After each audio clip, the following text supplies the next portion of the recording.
Okay. All right, so today we're talking about blood pressure and the causes of blood pressure, why blood pressure is important, and things like that. So, blood pressure is force per unit area exerted on the walls of a blood vessel by its contained blood. So the pressure is the force exerted against the vessels. It's expressed in millimeters of mercury. So that's what is, showing here. And differences in blood pressure within the vascular system provides the driving force that keeps blood moving from higher to lower pressures. So this is what helps the blood to move through the body. So you're going from high to low, and this is what helps move the blood like from the feet back to the heart against gravity, is this pressure. We don't want our blood pressure to be too high. We don't want our blood pressure to be too low. We want it to be, do you guys know what a normal blood pressure is? Yes. 80? It's two numbers. Oh, it's at 120 over 80. 120 over 80, yeah. That's the normal, but there's a lot of variation around that. You're hardly ever going to get one that's exactly 120 over 80.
This picture just really kind of shows what the blood pressure is. So if you're looking inside a vessel in the lumen, it's the exertion of the blood against the walls of the vessel itself. So that is the pressure.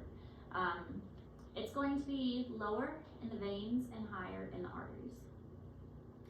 So resistance is the opposition to flow, and it measures of the amount of friction blood encounters as it passes through a vessel.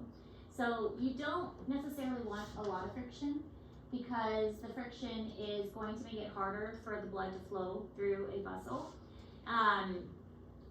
So generally you're going to have more friction in the systemic circulation, because it's going to encounter things such as the capillaries, which we've already mentioned. The capillary beds are very small and going to slow things down. But there are other sources of resistance, and there are three important sources, such as blood viscosity, blood vessel length, and blood vessel diameter. The viscosity is, and we're going to talk about each of these, but viscosity is like the thickness of the blood. So imagine thick maple syrup that is not very runny. It flows very slow. That is a thick viscosity versus water that's very runny. Then you have the blood vessel length. If it's a very long vessel, you're going to have more resistance. And then of course, if it is a very small diameter, then it's going to have more resistance too. So high viscosity, long length, narrow diameter, those are all going to meet with higher resistance.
the resistance factors that remain relatively constant are blood viscosity and vessel length. The vessel length doesn't really change very much.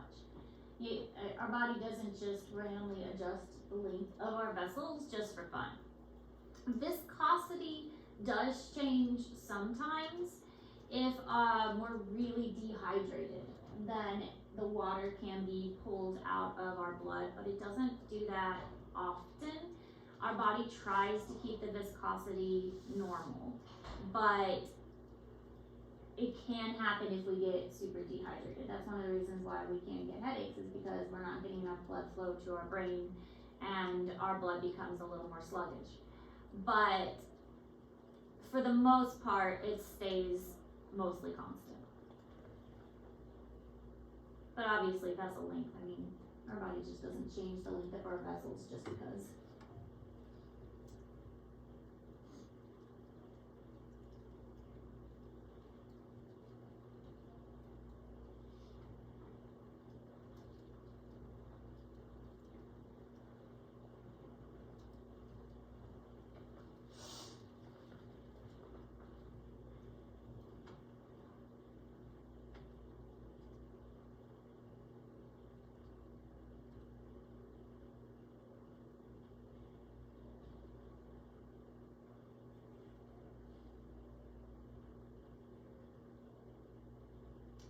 So changes in vessel diameter are frequent and significantly alter the peripheral resistance. It's easy for our body to change the diameter of the vessels. It doesn't really change the viscosity much, it doesn't change the length at all really, but the vessel diameter changes very frequently. So when our body needs to change the blood pressure, its first go-to method is going to change the diameter by vasoconstriction or vasodilation. Those are the most common things that our body is going to do to change the blood pressure. Going to make the lumens of the vessels bigger or smaller. So it can do this very drastically. If it needs to direct blood somewhere else, it can do that very quickly, very drastically, in order to direct the blood where it needs to go. And you don't need to know it varies inversely with 1/4 power of vessel radius. That's, yeah, you don't need to know that.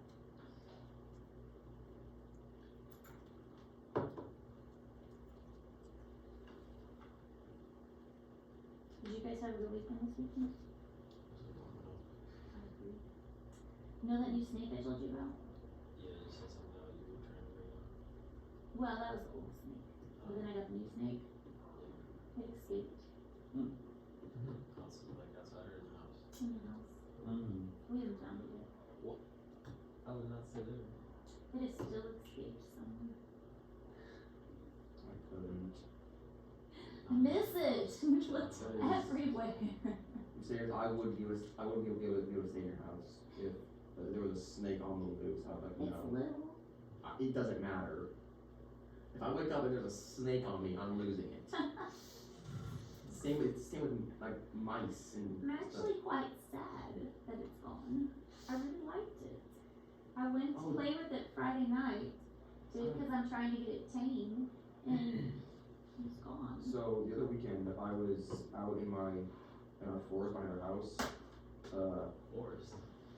It's forest behind our house, and pulling up. We got it all cut down, and I was putting in holes. We took roots out of, and I found a turtle back there. He's cool looking. It was huge. That's cool. I had to it's huge.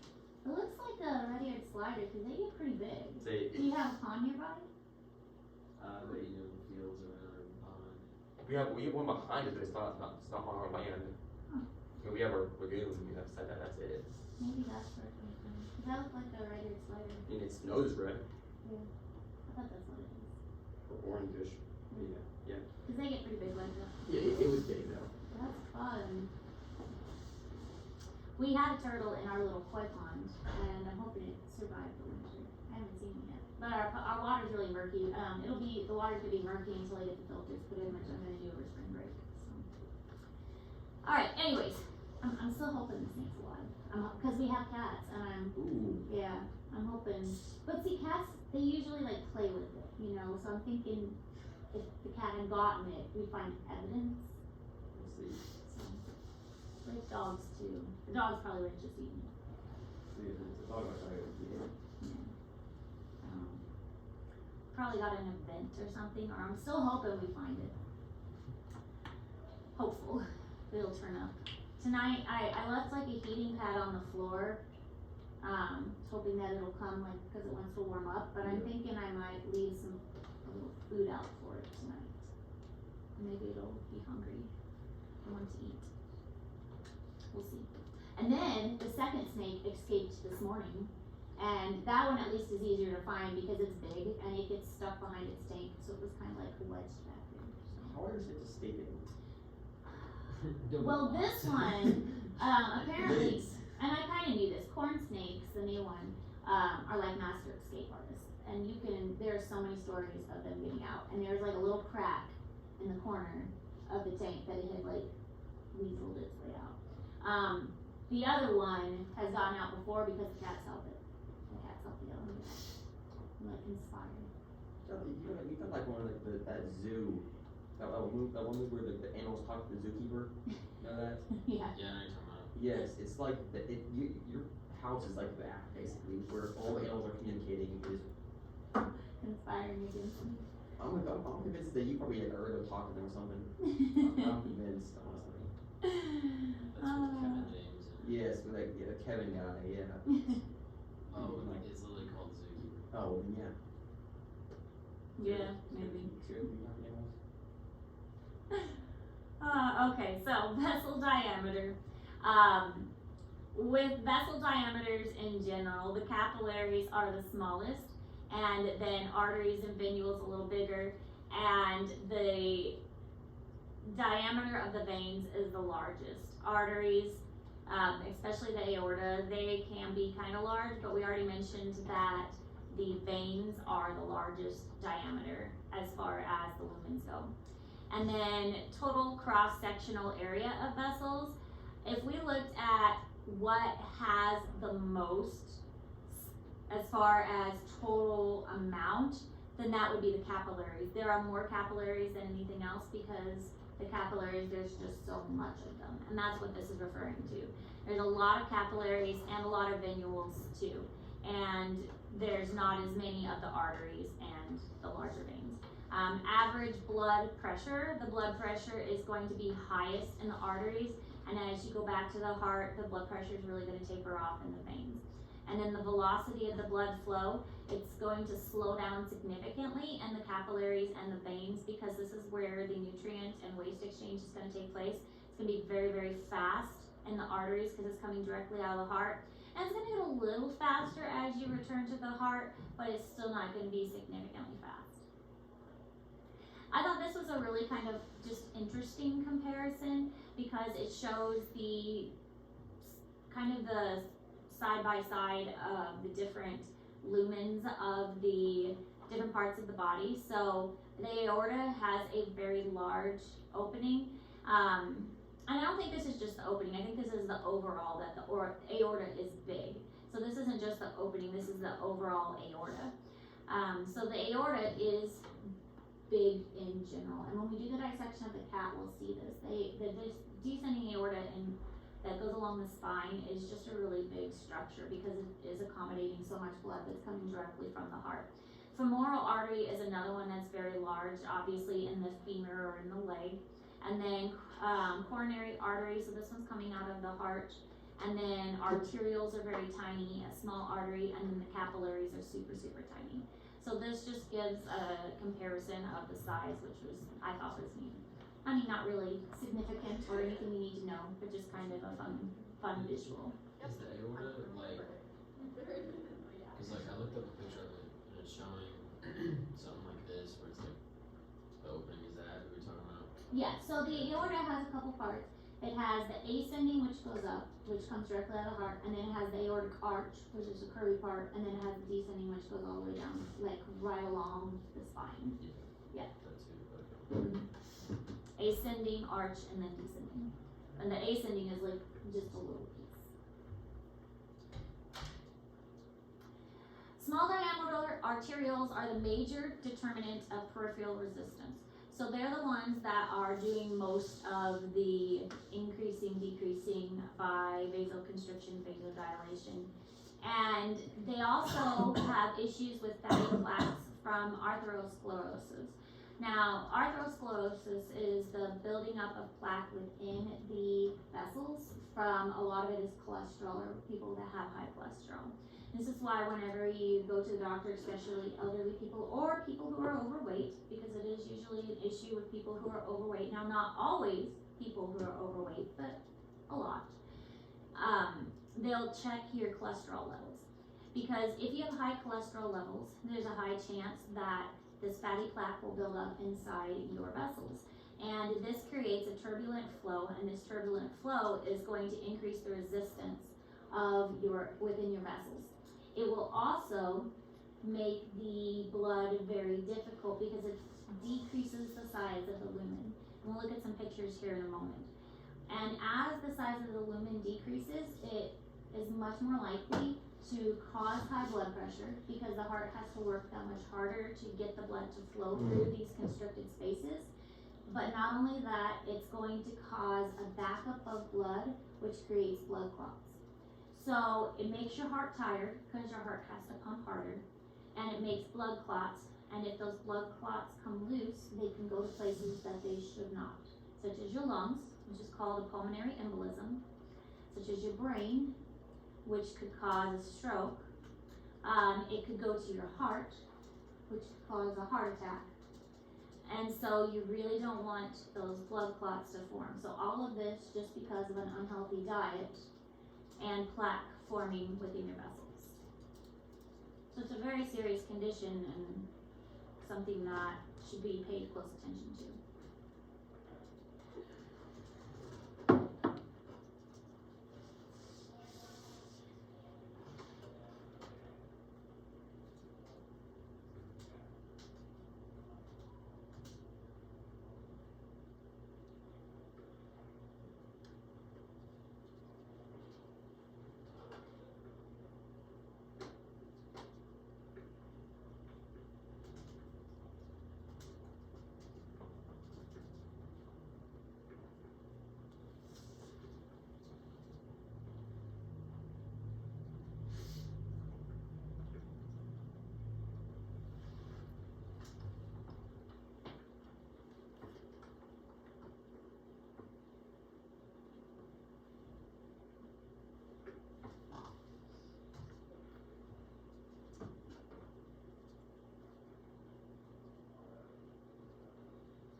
So here's an example of what a vessel should look like and the regular flow that's going through it. And here is the plaque that can build up, so arteriosclerosis, and the blood gets very, very constricted. So obviously the blood is not reaching whatever is on the other side of this. And then it can become so blocked that the blood can be restricted completely. Other examples, it could be a partial blockage or it could be a full blockage, and sometimes it can cause a blood clot to form as that blood gets kind of held up back there and just accumulates from that, all of that plaque. It just catches those blood cells and forms a blood clot in that area. So we've already talked a little bit about bypass surgery, so I wanted to elaborate on that just because I find it fascinating. We looked at a heart and we saw a heart in the cadaver lab, but we also saw the sheep heart when we dissected that. When these surgeons do a heart surgery, the things that they can do are absolutely amazing with that. So this is a heart that has been damaged because there is a blockage here, and you can see more damaged tissue because there's a blockage over here. So there are two areas on this heart that have been damaged and have decreased blood flow. So this person's heart obviously needs to have some attention, and there's plaque that has been built up, so they're going to have bypass surgery. The vessels are taken from the leg usually because the vessels there are more pliable and they are much longer. And they usually are just going to attach it to the aorta. So here's our ascending aorta and here's our aortic arch. And the blood coming from the aorta is freshly oxygenated. So they've attached a bypass here that goes from the aorta to, and bypassing over wherever that blockage was. And now fresh oxygenated blood is going to be returned to the heart. And here's another bypass. This one's a little bit longer, but they've bypassed over and down to this area. So this would be a double bypass surgery, but now the heart is getting all that it needs and the blockages are no longer a concern. It's fascinating that they just leave the blockages there. I mean, what if the blockages detach, you know? Why do they think that's a good idea? What is the yellow stuff on that side? This is all fat. That's Yeah. not- So here's a single bypass. Apparently, if they're doing a single bypass, they go this way. And here's a double bypass. And I'm sure it all depends on which arteries on the heart need or have the blockage. So here's a double bypass. Here's a triple bypass. So bypass here, there's one here. This one they have two vessels coming off, and here's a quadruple bypass. They have one going over here, two here, and one off here. So it really just depends on which parts of the heart have the blockages. My grandfather had a quadruple bypass, so he had like all kinds of stuff going every which way. Pretty crazy. This I found also pretty fascinating. Sometimes if you have in a different part of your body, because you can get these not just in your heart, you can get them in any vessel of your body. They might put a stent in. And so a stent is, so here we have plaque in the body, and so they go in through the leg because the femoral artery is nice and big. And so they'll go in through the leg, and that's what they did with my mom's surgery, going in through the leg. But they didn't do a stent. So the stent goes in and they put a little balloon in, and the balloon opens up the plaque area. So you have to be careful for this. They usually put the person on blood thinner, and the blood thinner is going to prevent clotting because you don't want these clots to come loose and then go off randomly somewhere like we talked about. So they'll put the person on blood thinner to prevent these from going somewhere they're not supposed to. And they put this balloon up through the leg and up through the aorta. And see, my mom also had scoliosis, so her back was curved. She had really bad scoliosis. So it was difficult because her aorta was curved too. So they had trouble getting the catheter up her heart. But they put this balloon up and then they expand the balloon to open up the artery, and then they put this wire stent in to hold it open because now the sides are weaker, and so this wire stent is going to keep it open. Isn't that fascinating that they can do that? I saw one of these go with the bladder. What? I saw one of these, but it was with the bladder. Really? It was Stent? gross. How? Yeah. It's fascinating. Medical stuff is fascinating.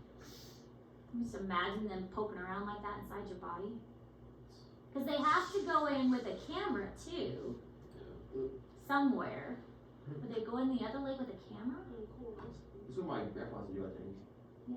He can't get this done. Where, I mean, do an ultrasound. Maybe they do an ultrasound to figure out where it's at. Maybe they do. Yeah, because they have to. Isn't this what they do for prostate cancer? Maybe. I think it's something that like go and look. Mhm. You know, say to do this. Not like this, but I mean, they go. To make a stent for the prostate cancer because the prostate closes. I bet you're right. Yeah, because the prostate swells to close it, so they have to open it up. Yeah, that makes sense. Yeah. Fascinating stuff. All right. Anyway, So blood flow, blood pressure, and resistance. If the difference in pressure increases, blood flow speeds up. If difference in pressure decreases, the blood flow declines. Again, this is one of those things that kind of makes sense.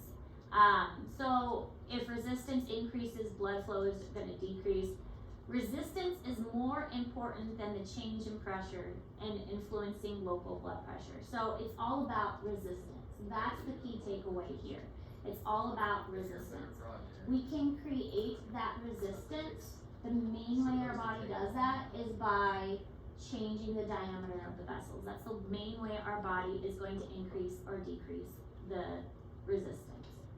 If we can change the diameter of the vessels, then we can increase or decrease resistance to help move the blood around in our bodies.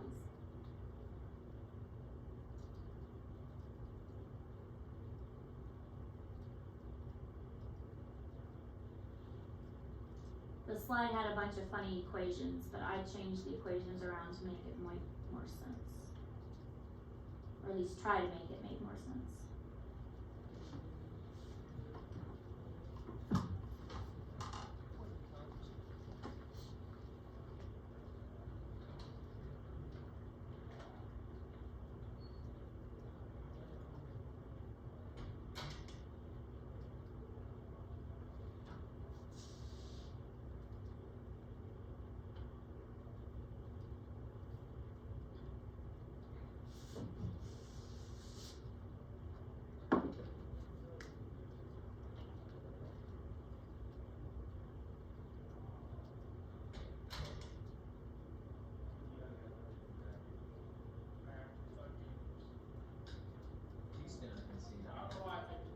FDU.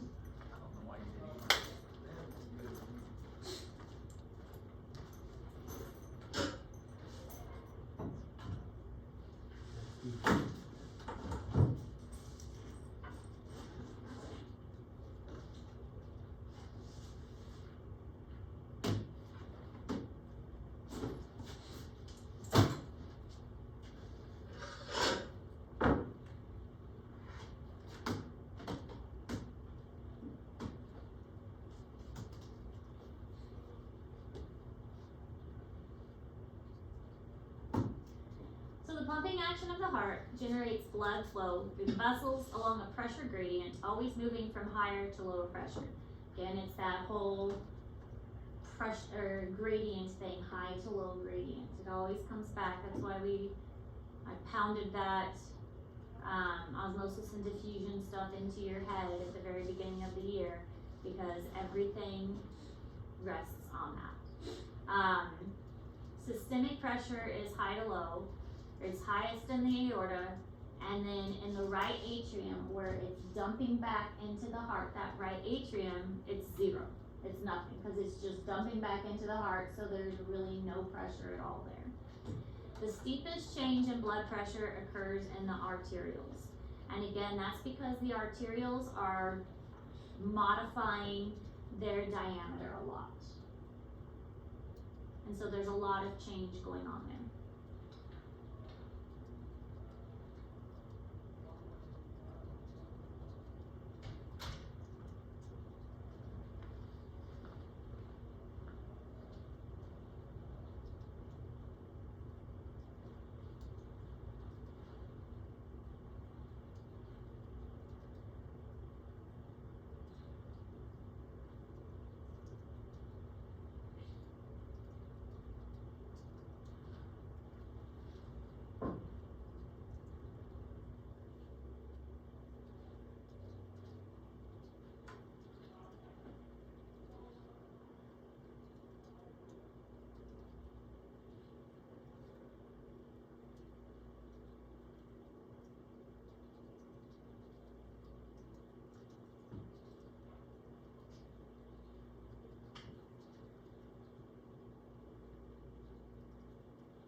in Google Classroom, you'll see this graph a lot, like if you search up blood pressure on the internet, because it does a good job of showing the highest pressure is in the aorta.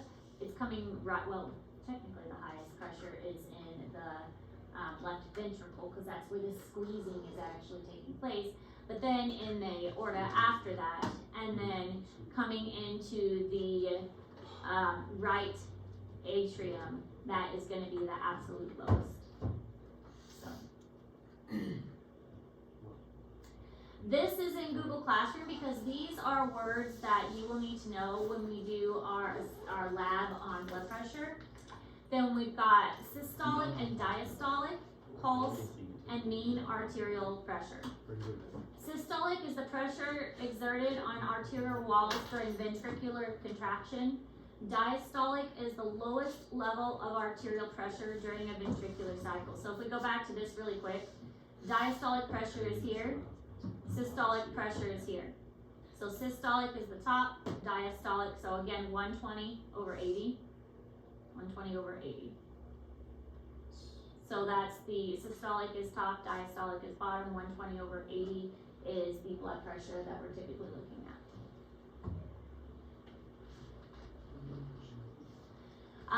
Pulse pressure, the difference between systolic and diastolic. So if you subtract the two, that would be the pulse pressure.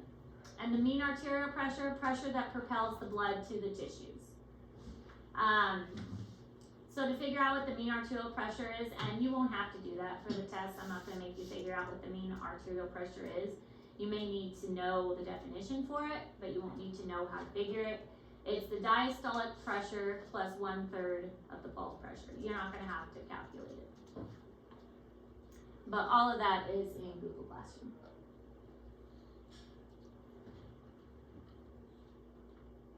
I heard typing. I didn't know if you were typing it out.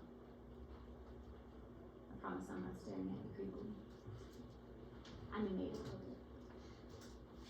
Alright, so capillary blood pressure ranges from 20 to 40 milligrams of mercury.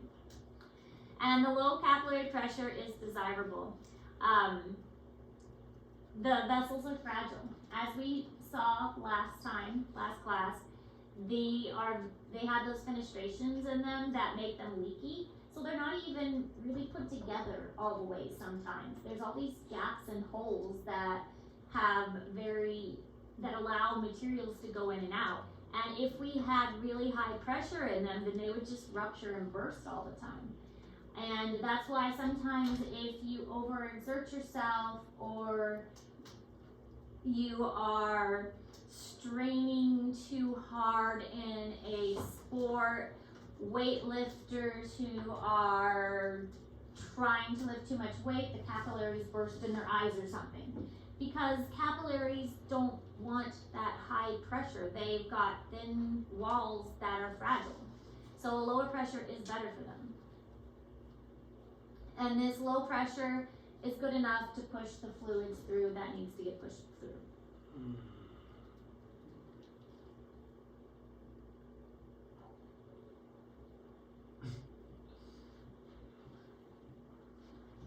Yawning.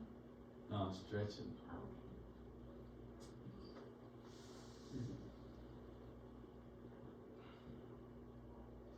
I mean, I guess even if you're worried on it, it is a Monday. I'm supposed to be here. Do you get the Monday off after spring break? Yes, so. Yeah? That's nice. That's nice.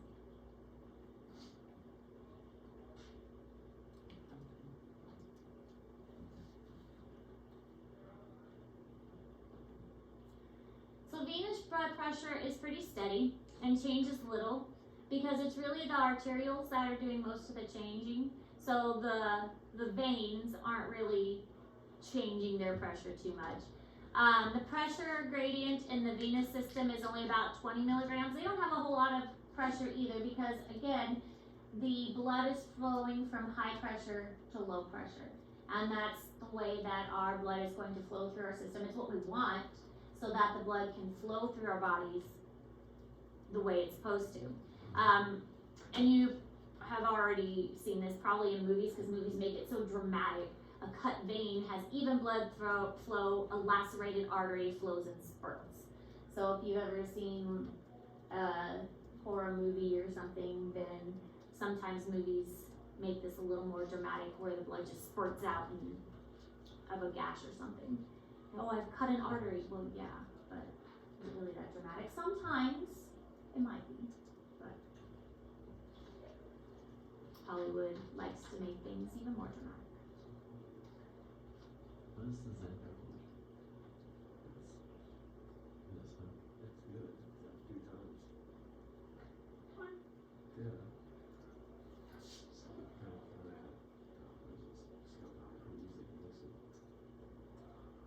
Still not innocent.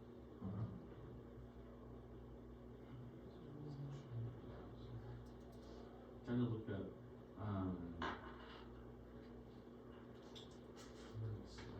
is it heart diseases inherited or is it lifestyle choices? And I went to click on it, it said page not. So now I have to go because I'm not. But anything else shows it. Have you done it? Oh, did you? Did you type the title? Just type the title.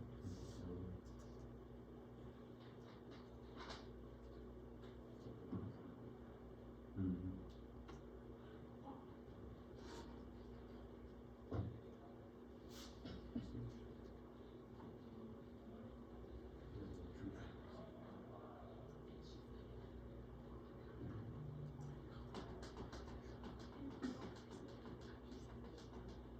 Alright, so venous blood pressure alone is too low to promote adequate blood return.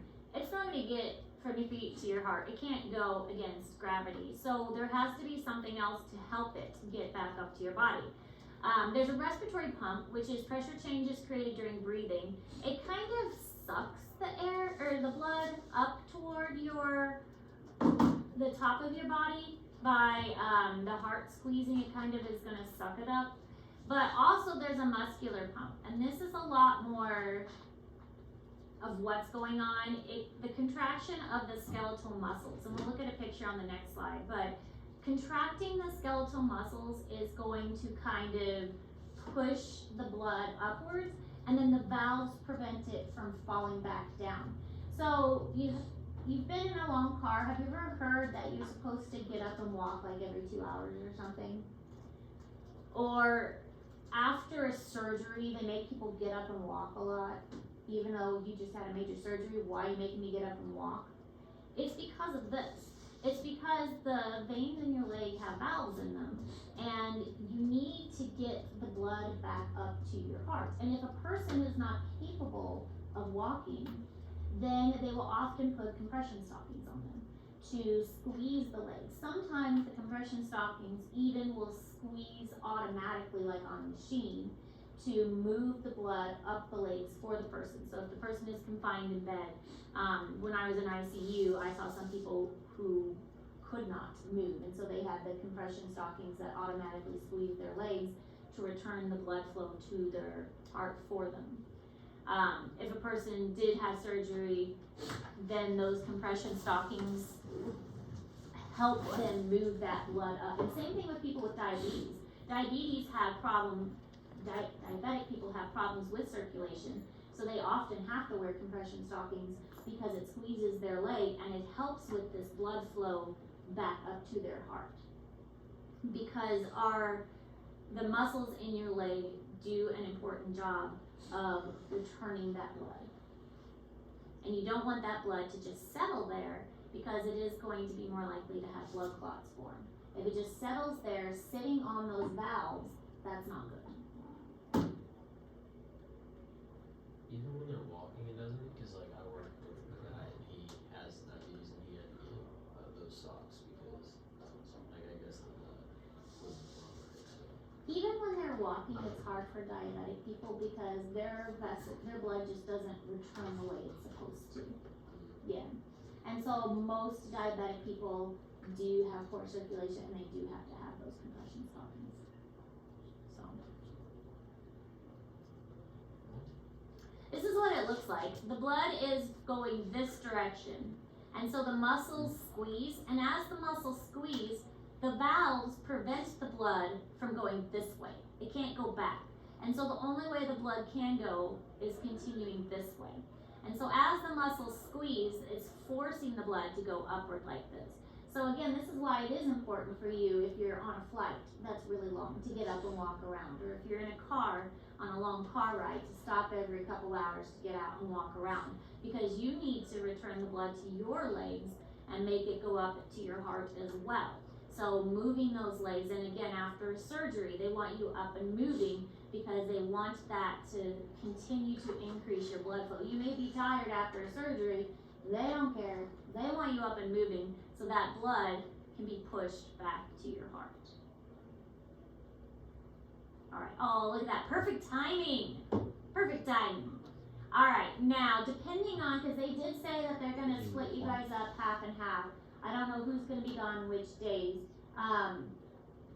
Do you need more time to work on that paper? I'm not gonna lie to you. I've done all of it, and I only have 2 pages. Yeah, same.